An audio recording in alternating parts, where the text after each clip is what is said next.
जब कभी भी रियल एस्टेट मार्केट एक सिग्निफिकेंट स्लो डाउन से गुजरती है तो उसका आफ्टर मर्थ इम्पैक्ट आता है रेंटल मार्केट के ऊपर।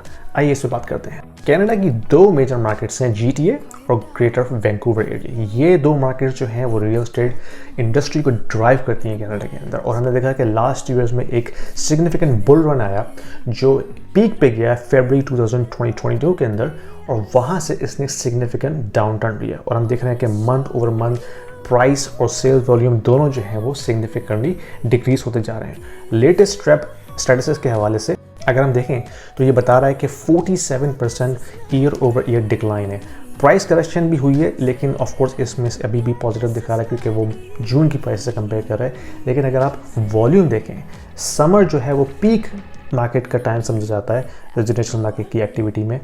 इस पीक मार्केट में आपके पास 47% सेल्स वॉल्यूम डिक्लाइन हुआ है। तो इसका इम्पैक्ट क्या था? इसका इम्पैक्ट क्या था कि जब ट्रांजैक्शंस नहीं हो रही हैं, इन्वेस्टर्स जो हैं वो बाय नहीं कर रहे रेजिडेंशियल रियल एस्टेट मार्केट, तो रेंटल इन्वेंट्री पे प्रेशर आ रहा है। ठीक है, ज़्यादा इन्वेस्टर जो हैं वो बाय करते थे रेंट पे देने के लिए। जब वो कैटेगरी ऑफ बायर्स मार्केट से ख़त्म हो गई है तो रेंटल इन्वेंट्री नहीं आ रही। तो जो वुड बी बायर्स थे, जो फर्स्ट टाइम होम बायर्स थे, जो कि मार्केट में जंप करना चाह रहे थे, अब वो भी फेंस पे बैठ गए हैं। उन्होंने देखा कि मार्केट अभी मज़ीद डिक्रीज होगी तो लेट्स वेट। उससे क्या हुआ, जो पहले से रेंट पे रह रहे थे वो मज़ीद अब उन्होंने अपना स्टे जो है वो प्रोलॉन्ग कर लिया रेंटल प्रॉपर्टी में, तो उसने मज़ीद रेंटल इन्वेंट्री को श्रिंक किया।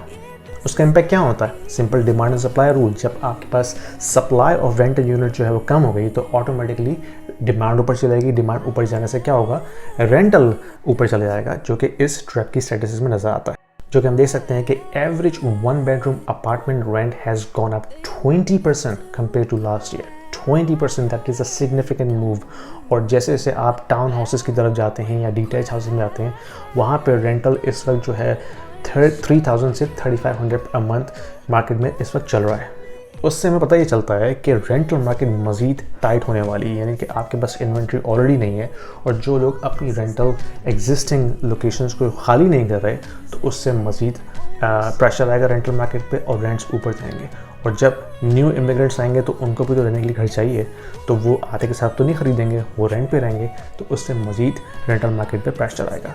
तो रेंट्स जो है मज़ीद जाने की प्रेडिक्शन है बेस्ड अपॉन दी स्टैटिस्टिक्स, लेकिन उससे मज़ीद हाउसिंग क्राइसिस पैदा हो सकता है जो कि गवर्नमेंट को फोर्स करेगा कि मज़ीद लेजिस्लेशन लेकर आएँ इस मार्केट के अंदर। आप भी अपनी राय का इज़हार कीजिए कमेंट सेक्शन में, आपके मुताबिक क्या होने वाला मार्केट के अंदर रेंट्स के हवाले से, जो कि इस वक्त हाउसिंग क्राइसिस पैदा होने वाला है। और अगर आपको ये वीडियो अच्छी लगी है, थम्स अप कीजिए, लोगों को शेयर कीजिए जो लोगों को इसकी ज़रूरत है। Thank you very much.